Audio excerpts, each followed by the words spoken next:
Hello, everybody, and welcome to Atheist Sunday School, your one-stop shop for everything Atheist Sunday and school. And boy, do we have a show for you today. Today, we are covering Isaiah chapters 24 through 27. Bam! Got it. We did it. We are so good. What is going on the YouTube studio page? I don't know. It'll figure itself out. So yeah, today we're going over some neat stuff. Let's take a look at some of these titles here. Judgment on the whole earth, destruction of the earth I saw before. God will swallow up death forever. Lots of interesting stuff coming up. Ooh, we get a hymn of praise too. Oh yeah, but that's like the best thing about biblical books. That's the hymns of praise, right? Oh yeah, it's not like we just finished Psalms or anything. No. See, that was a very long time ago when we finished Psalms. Yeah, technically. So, and it was a warm-up. Yeah. It's just a warm-up. It was preparation for this episode of Isaiah. Don't worry, it wasn't. If you're thinking about clicking off of the video because it's going to be a lot of psalmy things and hymns, no, that's not what's going on here. Yep. But I have the King James version of the Bible. I have the English Standard Version of the Bible. We also have the Hebrew Bible, a translation with commentary by Robert Alter. We have the Holy Scriptures according to some Jews. And the New King James Version of the Bible. We also have Erdman's commentary on the Bible right here, this big, blue, beautiful book. Yeah, and we have stuff on Isaiah just later. Yeah, later in Isaiah. During the better stuff. The more interesting portions. It is more interesting, yeah. I'm not going to lie. So these past few chapters that we've been reading, it's a lot of these historic enemies of Israel are going to die. Yeah, pretty much. Woe to this nation. Woe to that nation. Yep. So if it's a nation that Israel has feuded with in some way, that has taken over Israel, now they're gonna suffer some judgment. Now I wonder if there's some significance in the order of presentation. I'm not sure. Well, we can look into it, I guess. Yeah, but before we hop into this section, there is an entire subsection in the commentary and Erdman's on the specific chapters we are reading today. Yeah, I know, it's astounding. Wow. So I think I should just read over this a little bit. Yeah. Much of the material in Isaiah 24 through 27 resembles the apocalyptic writings which scholars have found so difficult to fit into the generally accepted account of Israel's religion. It is assumed that these writings were composed later than the Old Testament books, and that the strange ideas in them were a result of foreign influences. Thus, it is argued, these chapters in Isaiah must be a very late addition to the Isaiah scroll. Much effort has also been expended in trying to find one particular disaster which could have prompted the original prophecy. Dates as late as the 2nd century BC have been proposed. And that would make sense because that's like the time of the apocalyptic writing. Yeah. I mean, Daniel, for brilliant example. It is a brilliant example. That's like the main one. Brilliant. Yeah. If, however, the strange material originated in the traditions of the first temple, maybe not, these chapters in Isaiah can be read differently. In the margin of one manuscript of the Septuagint copied in Egypt, the 6th century AD Codex this is a tough word to read here. Marcellinus.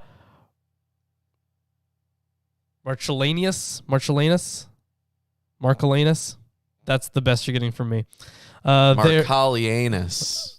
Thank you for saying it that way. Yep. There is one of those tantalizing clues which make a scholar's task both exciting and frustrating. Other copies of the Septuagint do not include any translation of a few words in Isaiah 24:16, where the impossible Hebrew is translated my leanness, or I pine away, or villainy. The Egyptian codex has mystery, understanding the Hebrew as though it were the Aramaic word mystery, which occurs many times in Daniel, but nowhere in the Hebrew Bible. How this codex came to have a translation for the missing words is not clear, but mystery is a very significant translation. So, I guess very excited to get to the mystery of things. Ooh, better call Sherlock Holmes. Yeah, better. I don't think I have his number anymore. I lost it. No. Yeah, changed it after that whole business. Yeah, I don't really want to get into I that. heard there weren't as many numbers back then. No. Yeah, it was like it was difficult. 3 Or 8. Low digits. Okay. Well, should we get into it? Yeah, we'll get into it. All right. Chapter 24. Behold! Behold! Right off the Behold. bat. I Wow, love it. amazing. Yeah. The Lord maketh the earth empty, and maketh it waste, and turneth it upside down, and scattereth abroad the inhabitants thereof. Yeah, so this sounds like the flood. Yeah. Well, a little bit, yeah, but I don't really think it's about the flood. No. So Alter notes after talking about that very first verse, the Lord is, and here's actually something different. Can you read yours, the very first line once more? Behold! Right. The Lord maketh the earth empty, and maketh it waste. So that is definitely different in terms of tense from the other translations. So the ESV has, behold, the Lord will empty the earth and make it desolate. And then in Altars, the Lord is about to sap the earth and strip it. So it's not something that he just does, it's something that he will do. Which you wouldn't get in the KJV. Right. So after the series of prophetic pronouncements on the sundry foreign nations that began in chapter 13, wow, that was a lot of chapters. These words mark the beginning of a new large unit that runs to the end of chapter 27. In the judgment of most scholars, it is at the very least a century and a half later than Isaiah son of Amoz. But this prophet is also a strong poet. His perspective at points is insipidly apocalyptic, but lacks some of the features of full-fledged apocalypse that one finds in the very late Daniel. Okay, so it's kind of maybe the beginning of an apocalyptic movement, I would say. I would say this would fit in with a Babylonian context, because that's primarily where these kinds of things have their roots. Yeah, well, you can kind of tell based off the general mood of the text. Yeah. We're going to obviously continue reading that here more soon. Let's see. So not a full-fledged apocalypse, yet in keeping with the prophet's cosmic outlook, Eretz here means earth rather than land. This is a poet who exhibits a vigorous inventiveness and emphatic sound play. Thus, sap and strip in this translation are only a pale approximation of bokek and bolak. See, Or bolka, sorry. in the KJV, it's not presented with any special indentation or Right, yeah. anything like that. It's just like prose. So, great. And people talk about how beautiful the KJV is, and it's the most aesthetically pleasing. I mean, have you seen the front of that book? It is. It is aesthetically pleasing. It's pretty cool. Okay. And it shall be, as with the people, so with the priest, as with the servant, so with his master, as with the maid, so with her mistress, as with the buyer, so with the seller, as with the lender, so with the borrower, as with the taker of usury, so with the giver of usury to him. Yeah, so as the catastrophe descends, all social and economic distinctions are erased. The land shall be utterly emptied. Now it's in the future tense. And utterly spoiled, for the Lord hath spoken this word. Yeah, so through the power of God, through his will, this will happen. Yep. He's fed up with it. And all he has to do is speak, like at the beginning of Genesis, where he does things by speaking. Well, yeah. They're magical incantations that allow him to he's done stuff without the need for words. Yeah, but here it's like, these things are going to happen because the Lord said so, right? He has delivered his speech about it. Do I have to Sure. speak? Are you kidding? Go ahead. Yep. I don't want to. I'm so unwilling. I'll just wiggle my finger and give indicators instead. You can do I'm whatever you pretending to be feel God. like, man. You get it? He's vague. Oh, okay. He's getting people to do stuff by just telling them to do stuff. Yeah, he was just Yep. doing this. Oh, wow. Yeah, exactly. That's what he was doing. Oh, a God few moved his finger. thousand Oh, my goodness. Years ago, he would have been stoned to death for that. Oh my God, I can't believe you wagged your fingers. Yep. Horrible. I was just mimicking what God did. Horrible. I love speaking. Anyways, the earth mourneth and fadeth away. The world languisheth and fadeth away. The haughty people of the earth do languish. Okay. The earth also is defiled under the inhabitants thereof. Also, because they have transgressed the laws, changed the ordinance, broken the everlasting covenant. Ooh. All right, so that was verse 5, right? Mhm. Okay. So a couple things to cover here. The translation here is a little bit different, and I feel like it would mean something different too.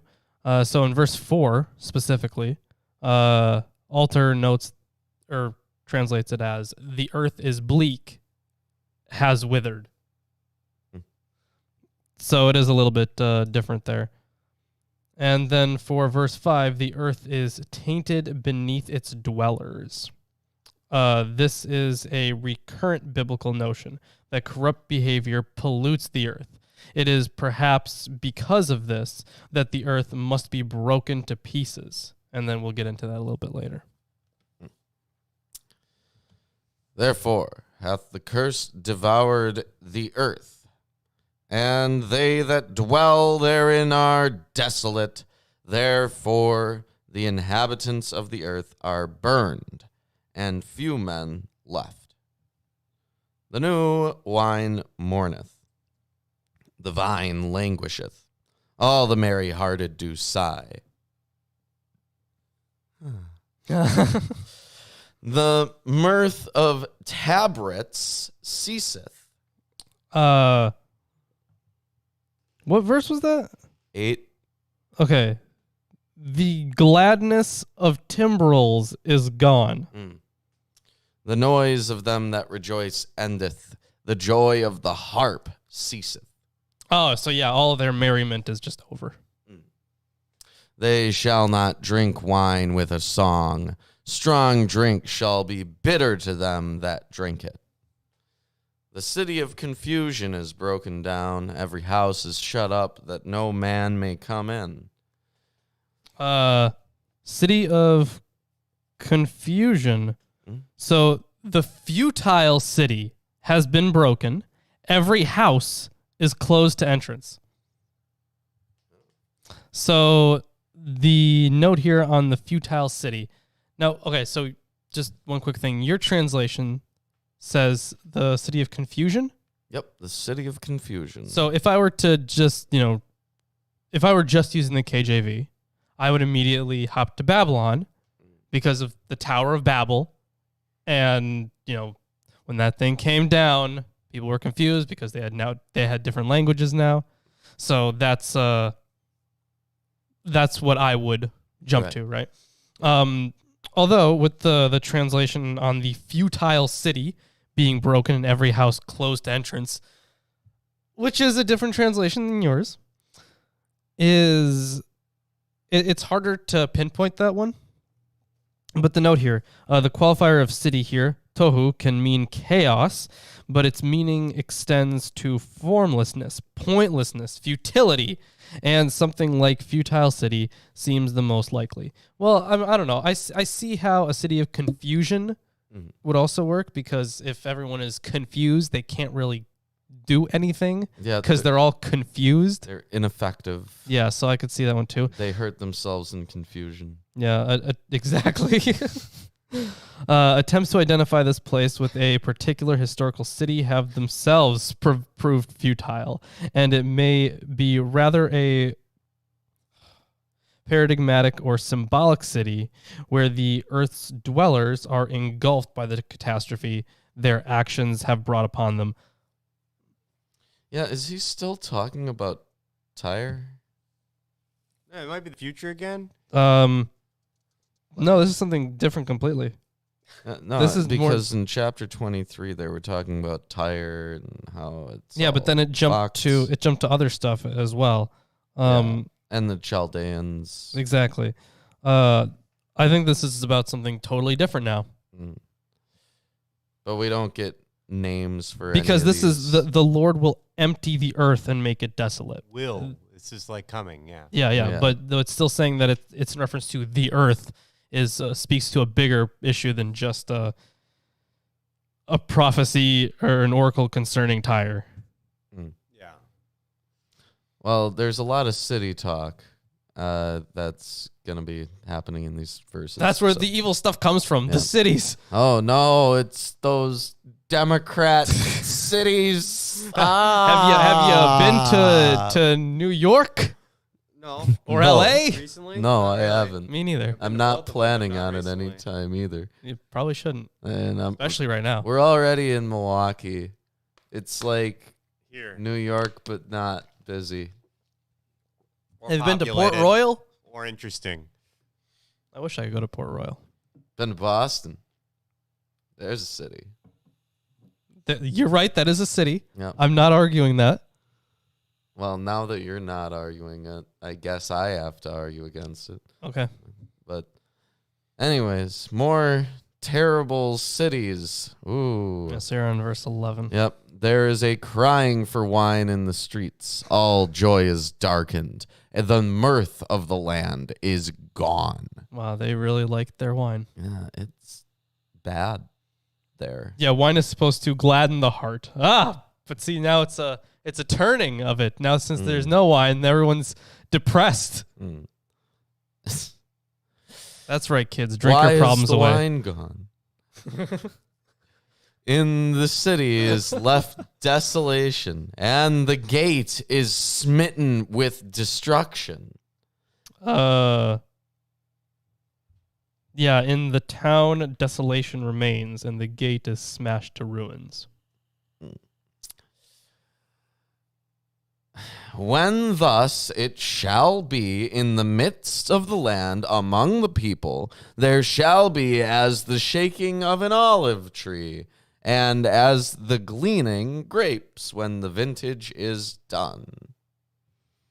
That was a little convoluted, not going to lie. Yep.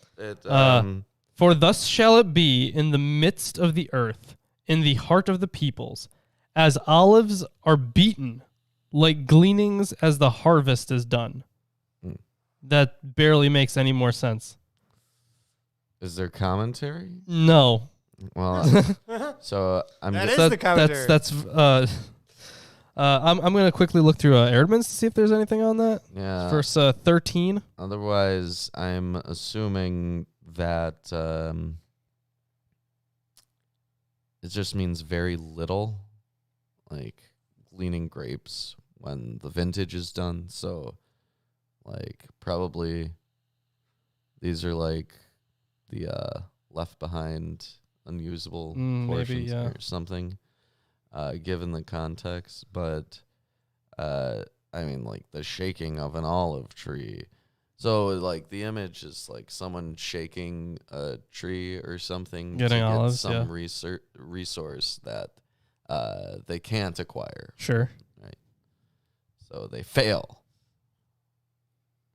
Yeah, sadly, there's nothing on that. Oof. That's sad. Since there's nothing on it, Said. I'm going to go with what I said. Okay. They shall lift up their voice. They shall sing for the majesty of the Lord. They shall cry aloud from the sea.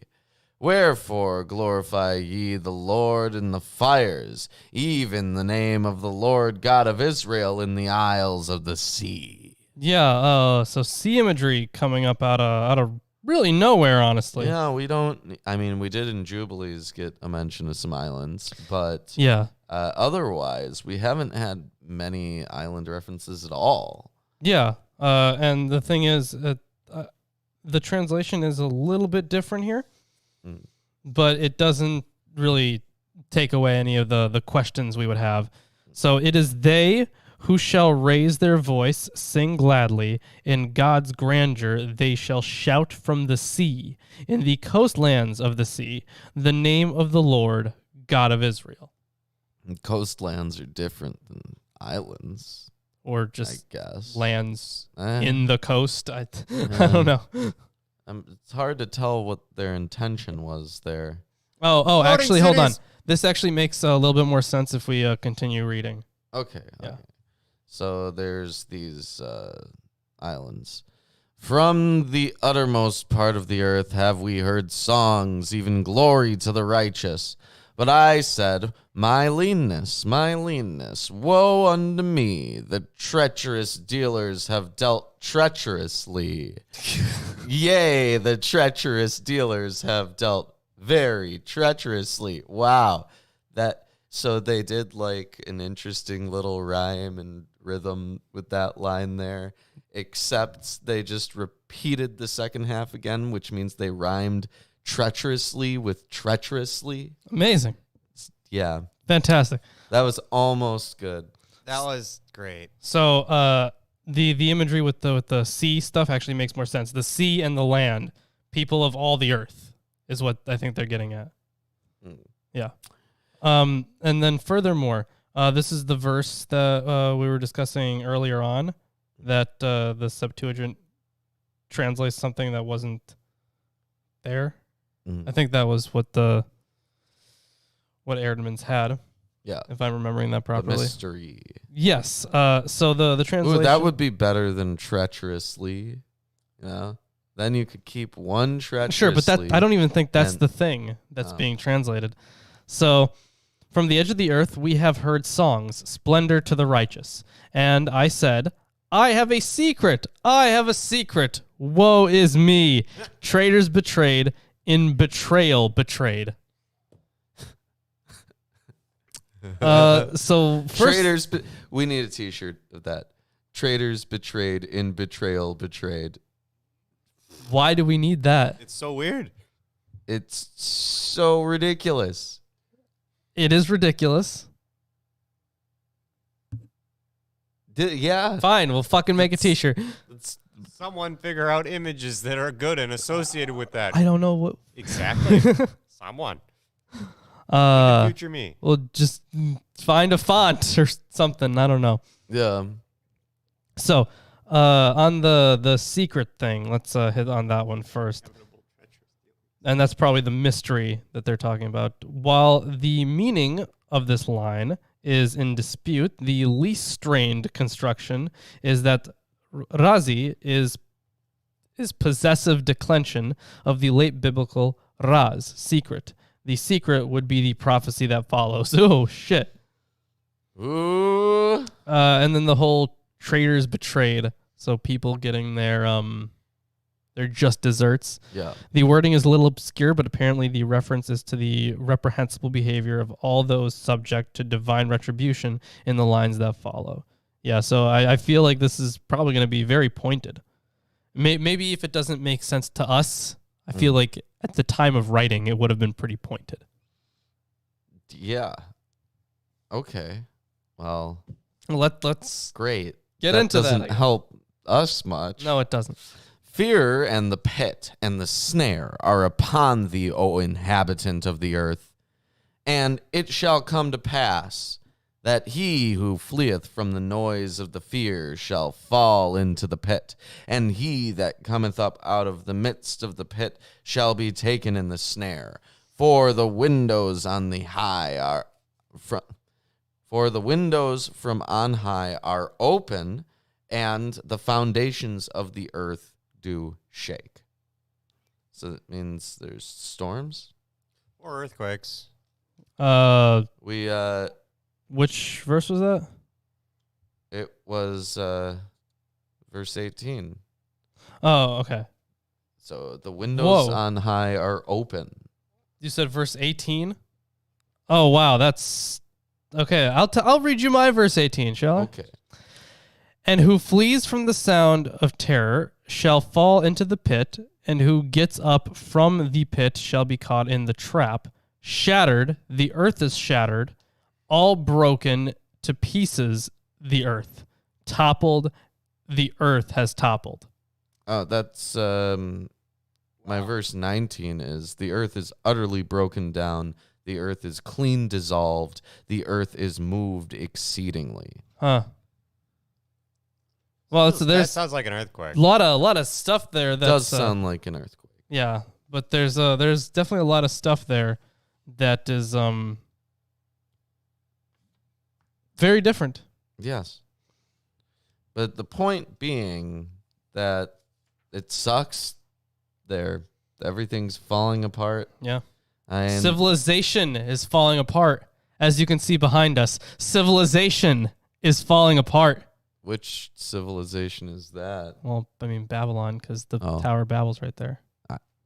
You, I'm you pretty sure think that's a Tower of Babel. I can or maybe that's supposed. Well, deduce it would have that been. is supposed to be the Tower of Babel of all. Okay. It's not even that tall. Well, like it's reaching up right into the sky, right? Yeah, kind of. No, I think it's very obviously doing that. Yeah, but it's smaller than the pyramids. I mean, it's not that. Well, yeah, but tall. the pyramids are for pharaohs. That doesn't count. Okay. They're the exception.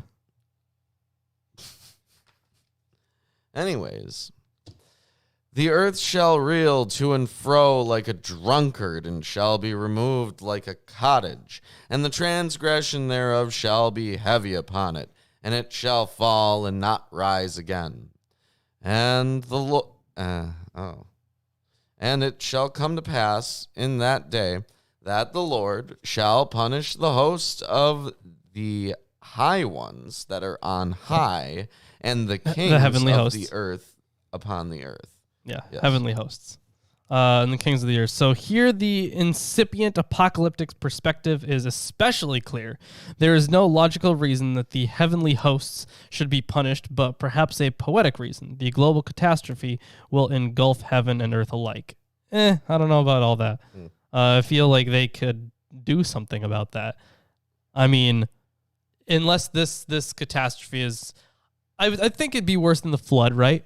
Because this is spoken about in The way much that more they- destructive terms. Yeah, but the way that they phrase it in the KJV makes it, basically analogous to the flood, right? When they talk about the windows on high being open. Yeah, at least in the KJV, sure. Yeah. Which I wonder if that's a better translation than that. Who knows? Do you speak biblical Hebrew? No. Oh, Get on it. man, you gotta do that. Hey, right now I'm taking ancient Greek, so I'll give you Learning a that. free one. All right. Adonai. wow, means Lord. Adonai. Yeah. That's amazing. I'm learning new things every day. Yeah. Reuben, you're a wonderful teacher. Yes. Someone should give you lots of money to teach them that word. That one word. Someone should give lots of money to Baal, our golden calf, because when they do, and You we will reach teach them. about Adonai. Scientology. Yeah. Also, yeah, Scientology. We're gonna learn everything about Scientology. Yeah, I have a copy of Dianetics. We're not reading it on stream. No, I don't think that'd be very good. No, that would not be very good. Yeah.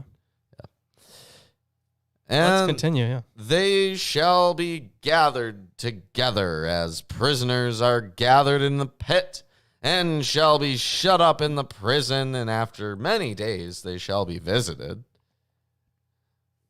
Then the moon shall be confounded, and the sun ashamed, when the Lord of hosts shall reign in Mount Zion and in Jerusalem, and before his ancients gloriously. Yeah, so once again at the end there, we see that reversal of the societal structures, because referring to the kings, they'll be rounded up as prisoners. And then we get, more personification of the sun and moon, which happens a lot in the Bible. So this may be part of the scenario of punishing the heavenly host. Alternately, when the Lord of armies is enthroned in all his glory in Jerusalem, the oh man, I don't even know that word. The refulgence, I don't know, of his presence will put the sun and the moon to shame. I mean, that makes sense too. Honestly, I could see it as being both. Refulgent, shining brightly. It's an adjective. Okay, so he outshines them. Yes. Okay. That makes sense. It's God. But refulgence is a noun. Okay. But, yeah. It makes sense. He outshines them. So, he's real bright. he is real bright. He's God. Yeah. He's the brightest. I guess. Well, not as bright as the bright morning star. Oh. Did you... I don't think you read the second half of that verse, did you? No, not yet. The moon shall be confounded, and the sun ashamed, when the Lord of hosts shall reign in Mount Zion and in Jerusalem and before his ancients gloriously. Yeah, I did read that. Oh, you did? Yeah, that's the end of chapter 24. The entire verse set is metrically too long, with 5 or 6 stresses, depending on how one scans the Hebrew from Mount Zion. If one drops Mount Zion, an acceptable 4-stress verse set emerges, and it could be that those 2 words were scribally inserted as a synonymous duplication of Jerusalem. Israel bright. Good. This is the quality content that you get if you're part of the chat. that was only a little painful. Oh man. Anyways, Here's this and here's this if you need it. It's not the best, but you know what? It's here for you. yeah, well, if you're enjoying the stream so far, like, share, subscribe. Yeah, all that good stuff. Get some more people in here. Have fun in the chat. Talk to each other amongst yourselves. You could say whatever. We don't actually care. Yay. Just don't. If you dox people, you're done. You're out. But that's about it. So we're getting a hymn, I guess. That is what it looks like. Yeah. Oh, great. Yeah, Wow. but the hymn has a pretty good. It's titled very well. So I'm actually okay with reading this hymn because it's called "God Will Swallow Up Death Forever." Wow. Yeah. Okay. Well, there's some stuff about mystery or secrets. Okay, so we're back on that. We're back on that. Okay. Yep. Oh Lord, you are my God. I will exalt you. I will praise your name. So it's a Thanksgiving psalm. Yep. This formulaic language of a Thanksgiving psalm. In keeping with the biblical literary practice, this may well have been editorially inserted here from another source. The psalm continues through verse 5. For you have done wonderful things, plans formed of old, faithful and sure. So a lot of great antiquity to this because it's God. He's been around for, I'd say, forever. For you have made the city a heap, the fortified city a ruin. The foreigner's palace is a city no more. It will never be rebuilt. The foreigners. So It's devastated to such a degree. yes, we have here the arrogance citadel. it says the translation reads with 2 Hebrew manuscripts and the Septuagint. Zadim for the Masoretic, Zarim, strangers. The same correction is made in verse 5. The arrogant citadel from a town. The translation follows the Hebrew. Either a phrase is dropped out or turned into rubble from the previous line is meant to do double duty for this clause. Therefore, strong peoples will glorify you. Cities of ruthless nations will fear you. For you have been a stronghold to the poor, a stronghold to the needy in his distress, a shelter from the storm and a shade from the heat. For the breath of the ruthless is like a storm against a wall. Alter translates the breath of the the ruthless. spirit of the cruel is like a downpour on walls. So I'm assuming the word there is ruach. Yeah, okay, that makes sense. Although, so it's like a downpour on walls. So it's Yeah,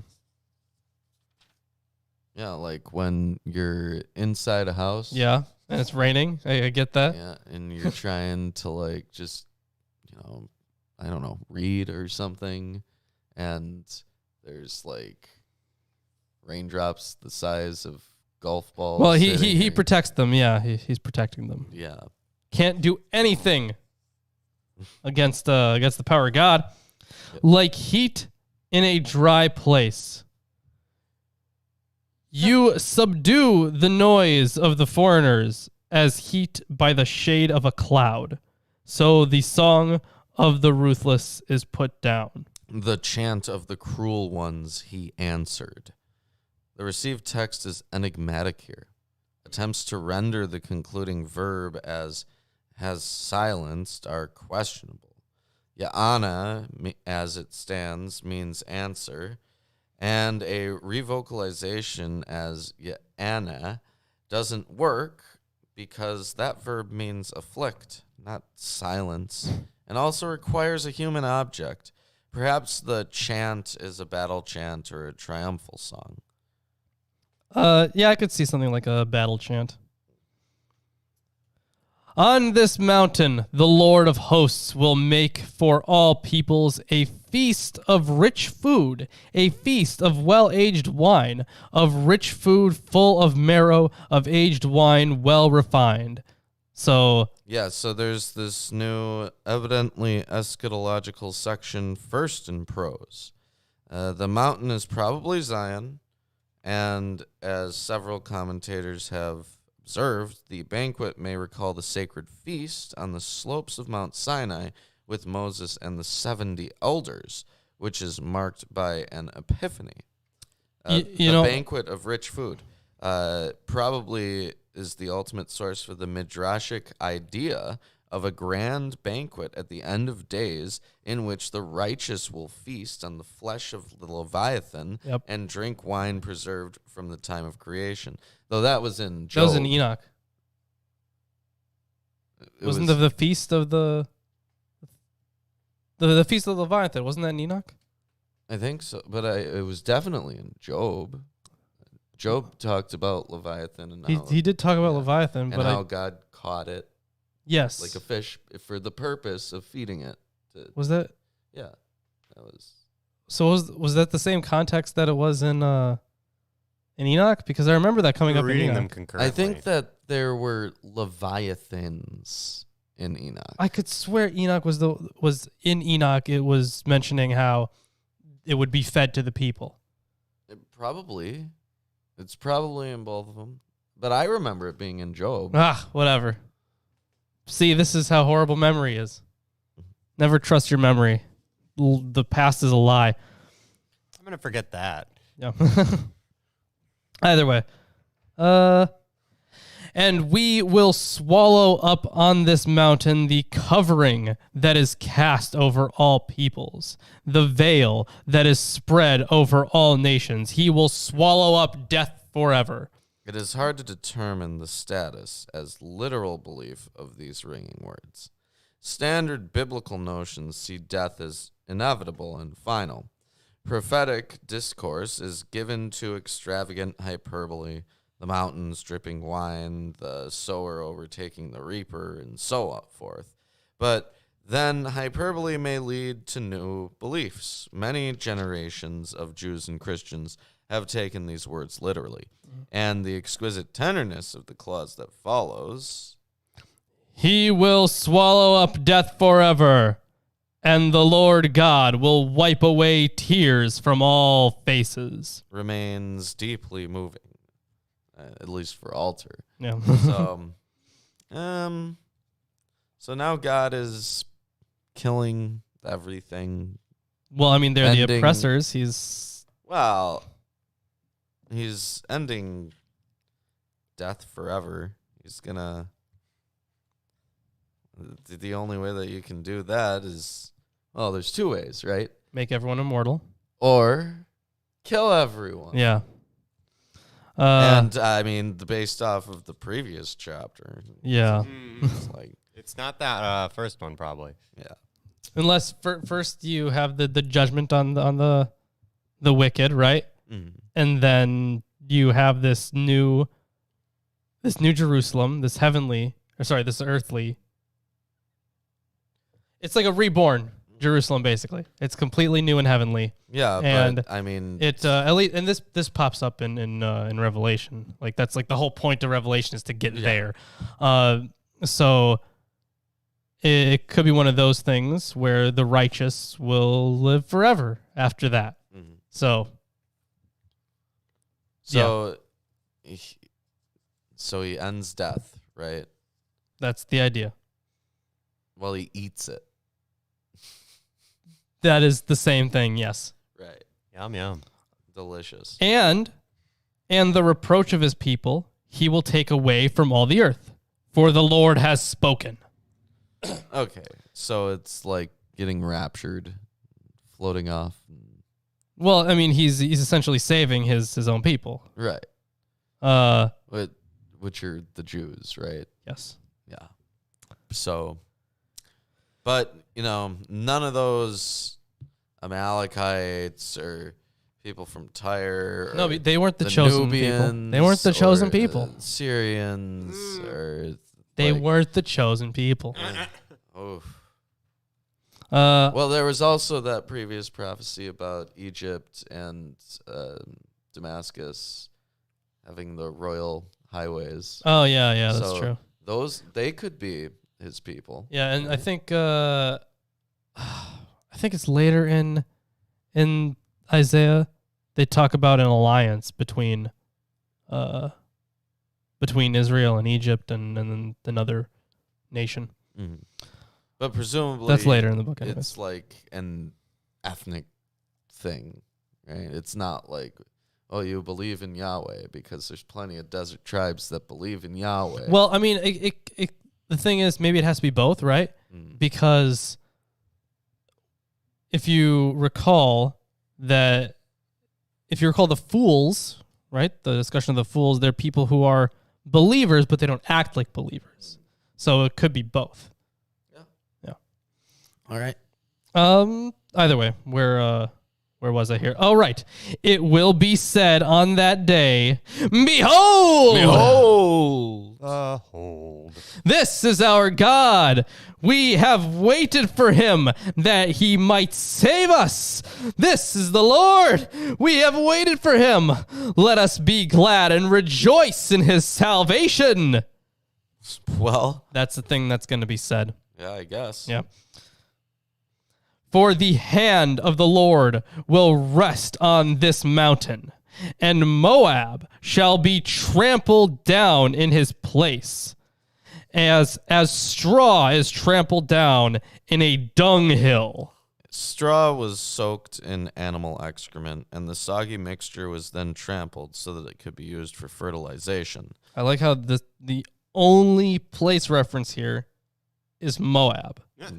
This is a deliberately repellent and humiliating image to depict the fate of Israel's traditional enemy, Moab. Yeah, I mean, there have been multiple wars with Moab. I forget which king it was, but like the whole narrative about that king starts off with, and they were warring with Moab. You were right. It was in Enoch. Yeah, damn straight I was. Also in Psalms, apparently. Yeah, there's a reference to it in Psalms. Yeah. Thanks for that. Let's see. Where was I? He's going to trample him down in a dunghill. And he will spread out his hands in the midst of it, as a swimmer spreads his hands out to swim. But the Lord will lay low his... This is an amusing verse. Yeah, so this... I want to read it. Yeah. But the Lord will lay low his pompous pride together with the skill of his hands. And he shall spread his arms within it as the swimmer spreads his arms to swim, and his pride shall be brought low, and his arms churn. So he shall spread his arms within it. So this is Moab. Yeah. Swimming through a river of shit. Right. Not very nice. But this churn at the end here, their arms. So the Hebrew orbot, what appears to be a noun attached... You're an orbot. You're an orbot. Appears to be a noun attached to arms. Appears nowhere else. And links to purported cognates in other Semitic languages are not convincing. This is another instance in which one is compelled to surmise the sense from the context. So, Moabites, Orbots in disguise. Yeah, I like the imagery there of the Lord will lay low his pompous pride. Mm-hmm. So, I don't know. That's just that being together with the skill of his the Lord hands. isn't laying low his own pride. Right. Oh, okay, This I is- see. this his is a his lower- pompous pride isn't lowercase there. hit, Okay, yeah, I Moab's see. pride. Yes. But yeah, then it says together with the skill of his hands, and that's also the skill of Moab's hands. Mhm. Okay. And the high fortifications of his walls he will bring down, lay low, and cast to the ground, to the dust. Yep, He's going to destroy it. Yeah. completely. That's the idea. And utterly. Not only destroy it, but completely humiliate it. Yeah. No chance. As he should. As he should. As Vince McMahon would say, no chance in hell. Yeah. They've got no chance in hell. They've got no chance in hell of getting a fair contract. Yeah, absolutely not. It's Oof. never going to happen. Never. Uh, Did you see that he's off the Forbes list? Vince McMahon. Is he really? Yeah. That's that's really weird because they're still going to make record-breaking profits even with the whole coronavirus thing. Definitely. Yeah, those Saudi Arabia deals. That'll do it. Yeah. I mean, they have all the money in the world. Exactly. They're getting it all from fucking Saudi Arabia. And like the thing is, I think not a couple years ago, but like earlier this year or maybe even last year, there were some artists who were going to do shows in Saudi Arabia, and there was a huge uproar about it from their fan base. And because, Saudi Arabia, not, pretty big on the human rights violator scale. Yeah. So, a lot of people took issue with that. And then all wrestling fans were like, is this your first time complaining about performing in Saudi Arabia? Yeah. Either way, that's the end of the chapter. Do you hear something? I do. This is strange. Hear I have never heard something it before. coming through the airwaves. Come back in about a minute and 30 seconds if you don't want to see this. Behold, I am your Lord and Savior, Jesus Christ, and I want to let all heathens and sinners know that I support this wonderful episode of Atheist Sunday School. Lawrence and Reuben try their very best to bring you the true glory of the Bible, and they need your help. They have provided links to their Patreon page and other social media just for you. Once again, my name is Jesus Christ, and this is Milwaukee Atheists. The Lord is with them. God bless.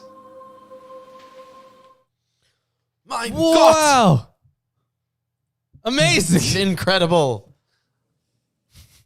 So disorienting for you guys. Yeah, we have no idea what's going on. Like, wow, No idea. incredible.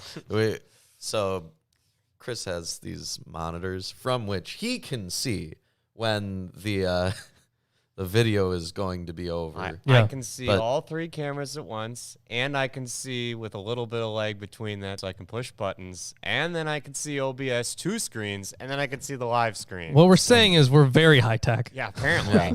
for some.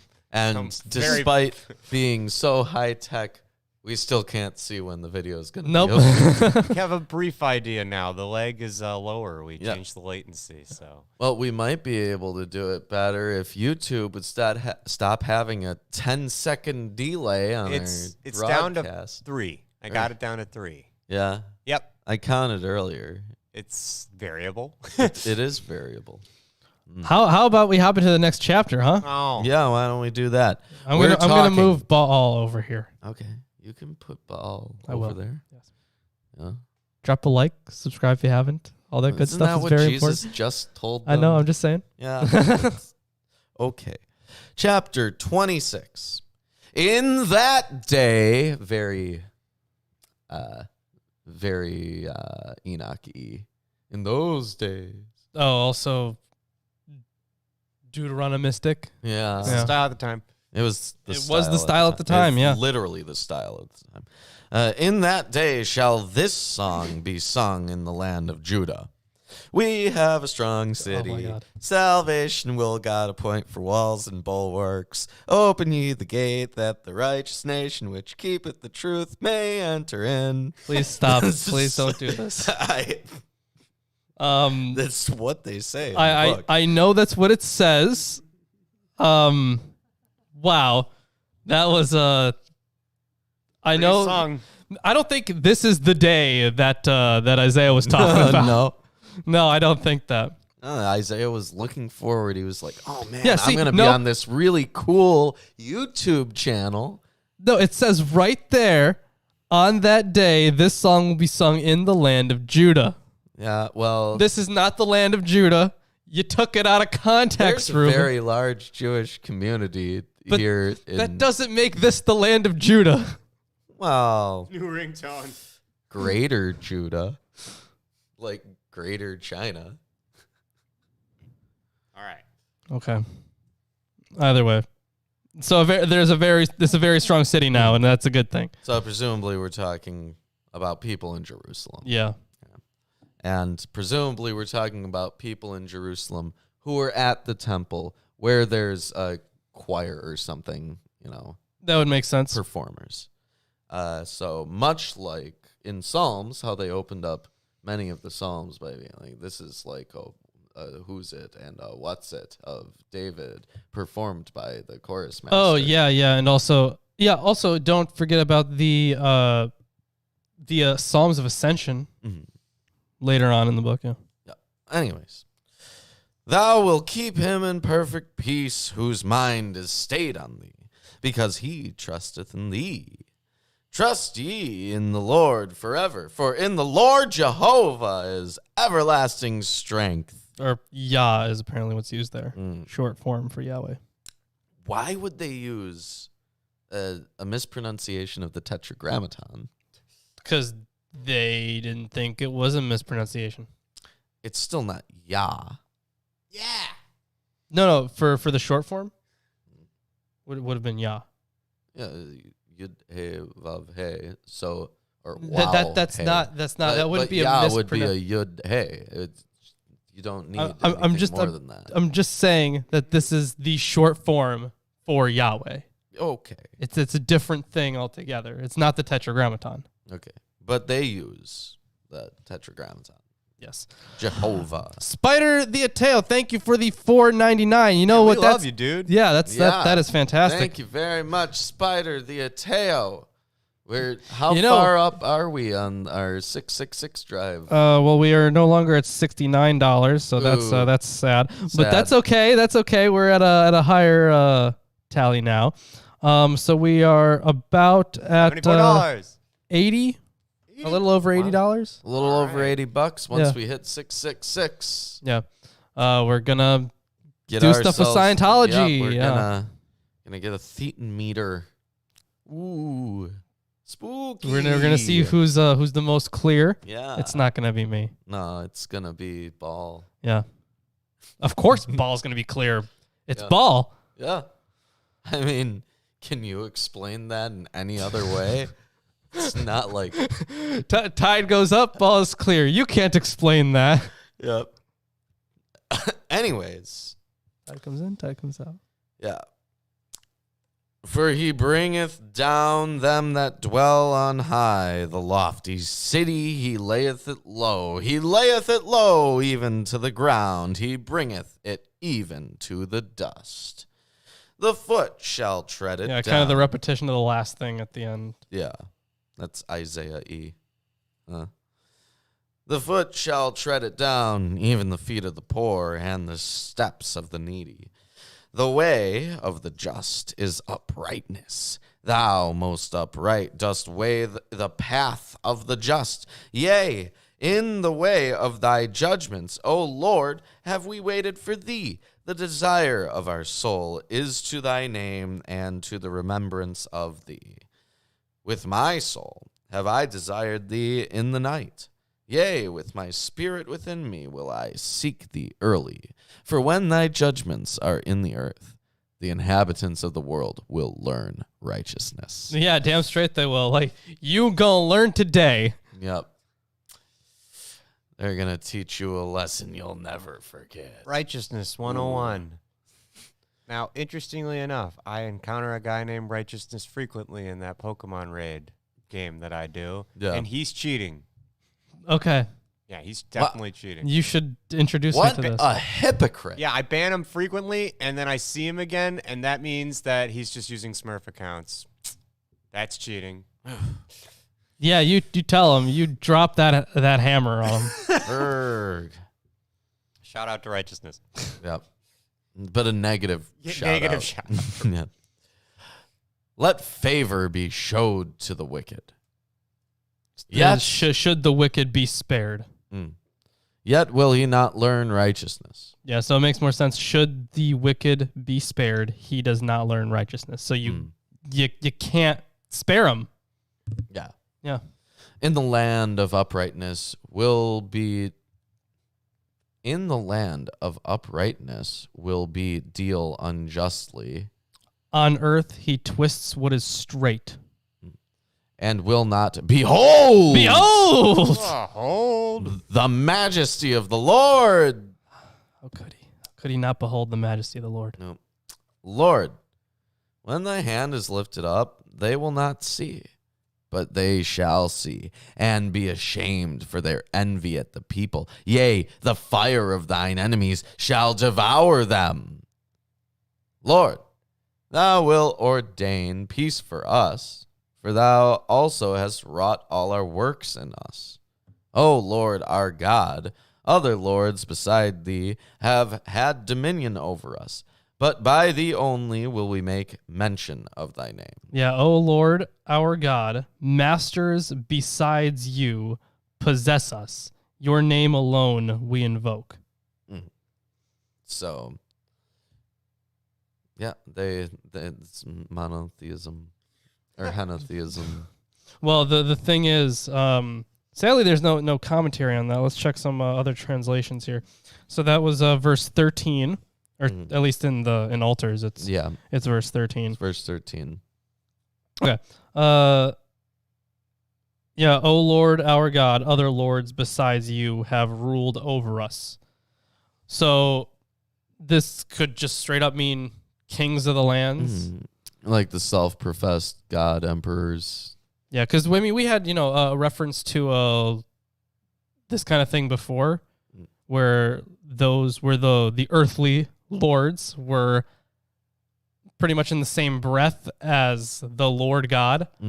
So, at least at that time, I was like, oh my God, see, here's more gods.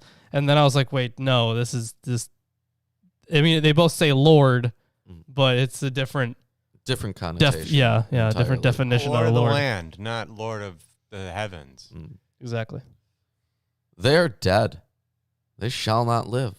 They are deceased. They shall not rise. Therefore hast thou visited and destroyed them, and made all their memory to perish. So I guess the idea is that during this end time sequence, when the righteous dead people rise from the grave, the unrighteous don't. Well, and that would mean that their memory is blotted out forever because, they don't get to come back. Right. So, a little bit on the dead shall not live. Although this is a standard biblical view, the emphasis here is on the dead who never heeded God in their lifetime. They have no hope of rising from the dust.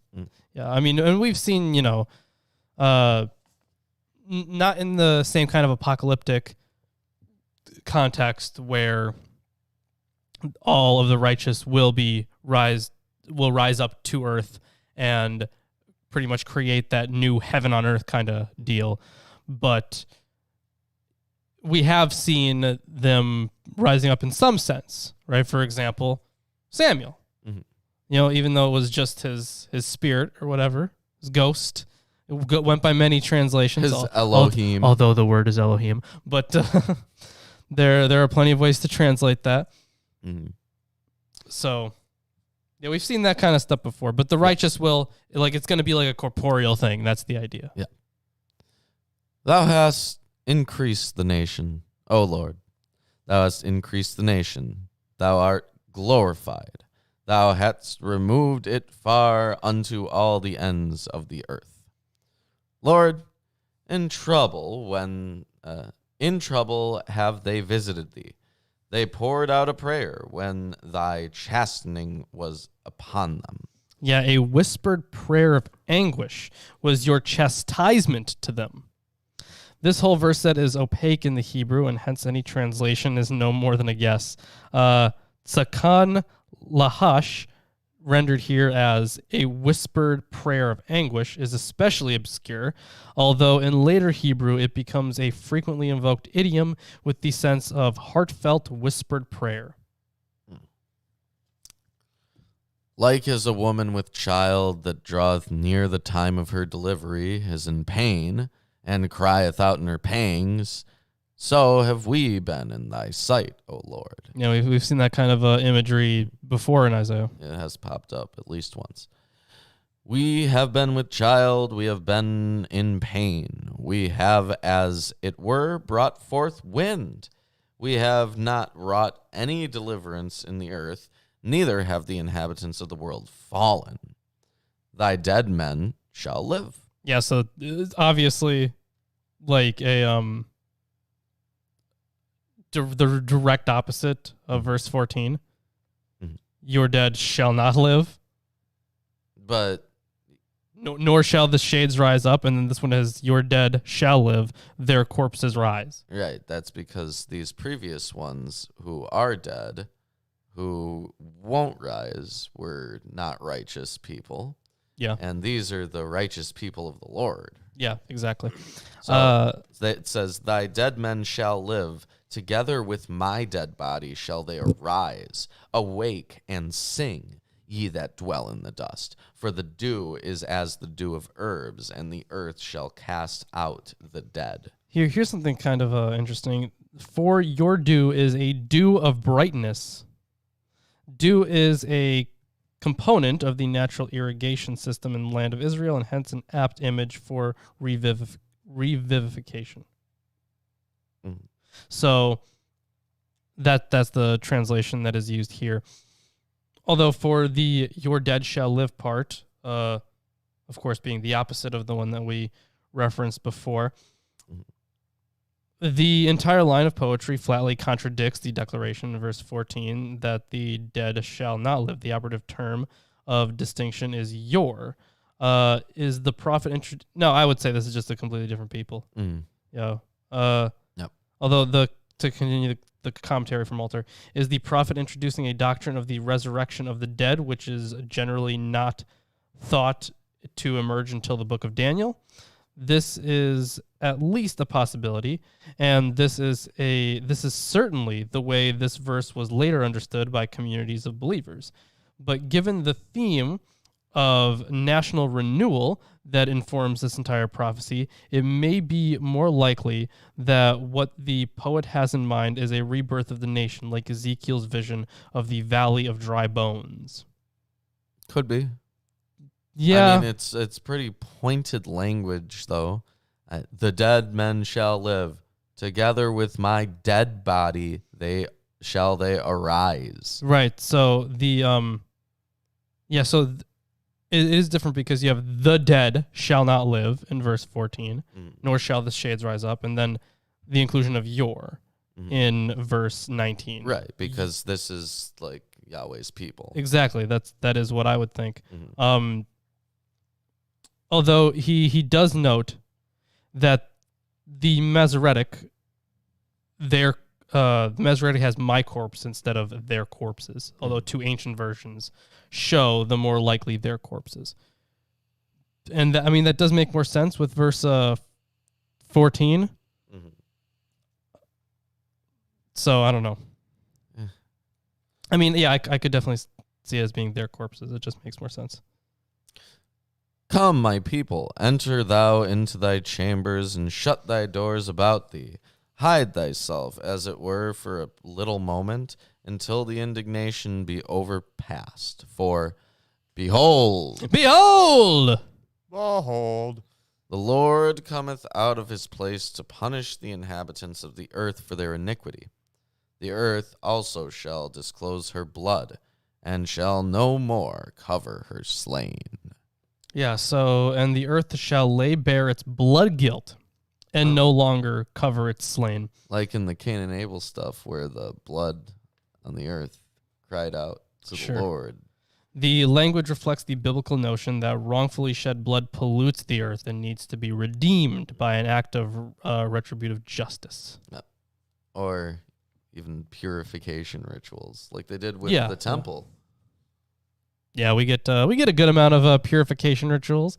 Although when so many things are, in a way, staining the spirit, yeah, you got to make sure you purify things. Oh, that's the end of chapter 26. If you're enjoying the stream so far, give us a like, share, comment, subscribe, buy our shirts, do all of the things. And don't worry, you'll hear more about the things later. But we have one more chapter for the day. Yes, we do. This is, of course, chapter 27, naturally following chapter 26. And it appears this has nothing really to say about chapter 27 at all. Oh, well then. Anyways, this is apparently about the redemption of Israel. Okay. In that day, the Lord with his hard and great and strong sword will punish Leviathan.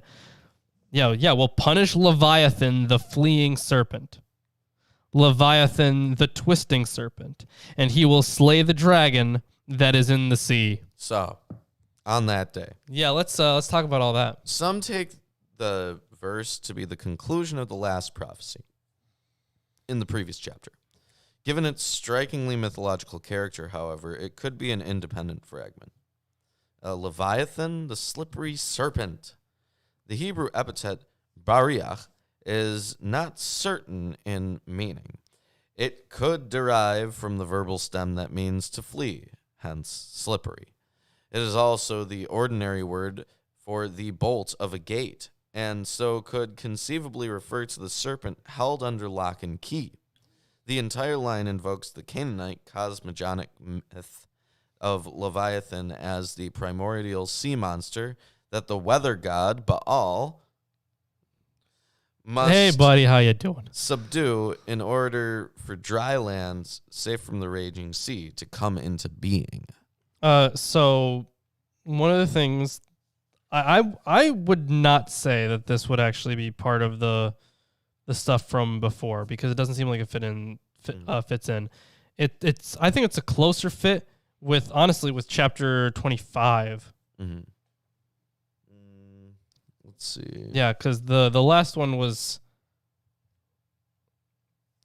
it wasn't too mythological in character. It was most certainly theological, but not straight up mythological. I feel like there are more hints of mythology in the other chapters. So I feel like it would go with that. Or maybe it was chapter 24 that I was thinking of, but one of the not chapter 26 is what I'm saying. Well, chapter 26 was kind of weird, actually. Like there are parts of it that seemed a little tacked in there, and it was all over the place. It was pretty over the place. But either way, let's continue here, shall we? Mm-hmm. In that day, a pleasant vineyard, sing of it. This is speaking to a pleasant vineyard, it seems, although the note here is that many manuscripts just say vineyard of wine. Mm-hmm. Yeah, so a pleasant vineyard, sing of it. I, the Lord, am its keeper. Every moment I water it, lest anyone punish it. So the Song of the Vineyard is akin to the parable of the vineyard in chapter 5. Like, I get that he's taking care of it, but you probably shouldn't be watering these things all the time. Right. Like 24/7. I feel like that's bad for it. It'll pretty quickly kill the plants. Yeah. Unless it's like seaweed, in which case. Yeah, I guess. Good job. You were watering seaweed. Either way, I keep it night and day. I have no wrath. Would that I have... Oh, hold on. This is a weird sentence.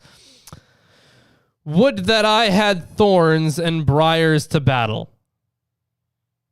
Should one give me thorns and thistles, I would stride out in battle against it. Okay, so this is broken up in a strange way. Mm-hmm. That is, if the people through its actions allow the vineyard to fall into ruins, God will burn out the noxious growths. Okay. I would march against them. I would burn them up together. Or let them lay hold of my protection. Let them make peace with me. Let them make peace with me. In days to come, Jacob shall take root. And we've seen the root of Jacob come up before. Mm-hmm. Israel shall blossom and put forth shoots and fill the whole world with fruit. And that entire imagery we've seen before in Isaiah. He has struck them as he struck those who... oh my God. Has he struck them as he struck those who struck them?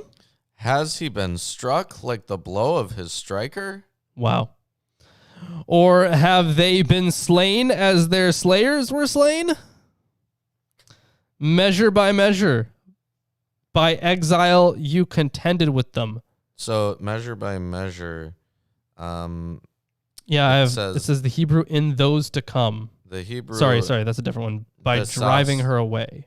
The Hebrew besasa is anomalous, and its meaning is uncertain. This translation follows the Targum in relating it to se'ah, a dry measure. And I mean, that would make sense with the whole eye for an eye, tooth for a tooth thing.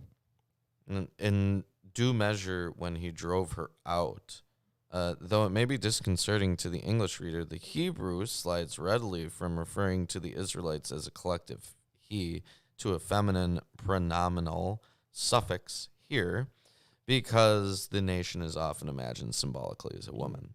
Oh, okay.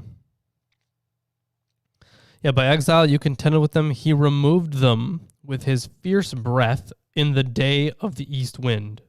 Or with his fierce wind. The east wind blowing from the desert generally signals disaster. Therefore, by this, the guilt of Jacob will be atoned for, and this will be the full fruit of the removal of his sin, which he makes all the stones of the altars, when he makes all the stones of the altars, like chalk stones crushed to pieces. No Asherim or incense altars will remain standing. Good, it's about time. Ooh, yeah. For the fortified city is solitary, a habitation deserted and forsaken like the wilderness. There the calf grazes. There it lies down and strips its branches. Gnaws away its boughs. The boughs are a metonymy for the deserted town. Now women foraging for fuel, see verse 11, come to pick up the dry, broken branches and use as kindling. Yeah, when its boughs are dry, they are broken. Women come and make a fire of them. For this is a people without discernment. Therefore, he who made them will not have compassion on them. They shouldn't have been. No compassion. They shouldn't. Compassion, man, bad. They shouldn't have been without discernment. Shouldn't have. They just shouldn't have. You done goofed. He who formed them will show them no favor. Didn't it say earlier? Oh, yeah. It said earlier that you shouldn't show them favor. Mm-hmm. That's right. Okay. In that day, from the river Euphrates to the brook of Egypt. So, once again, the formula signals the beginning of a new prophecy, one of national restoration and punishment of Israel's enemies. Assyria and Egypt were the two great imperial powers between which the kingdom of Judah was caught in Isaiah's time, the 8th century BCE. So, but we also had that previous thing where Egypt and Assyria and Judah would have the royal highway, and that their borders would all be symbols of the Lord or something like that. And so here we go, back to Egypt. Yeah.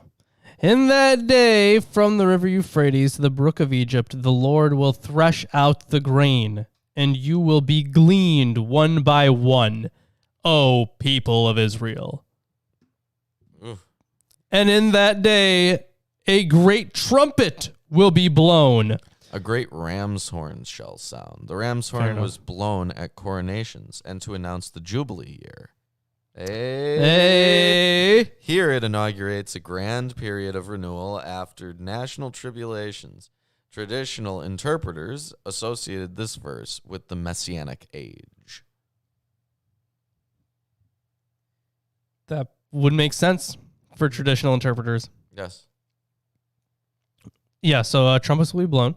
And those who were lost in the land of Assyria and those who were driven out to the land of Egypt will come and worship the Lord on the holy mountain at Jerusalem. So those lost in the land of Assyria, the Hebrew verb equally means to be lost and to perish.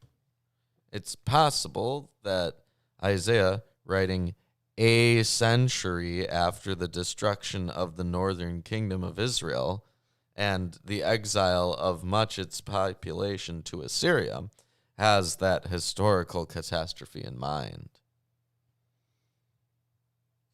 Yeah, possibly. It is really hard to tell with these books, let's be honest. Yes, often. Yeah.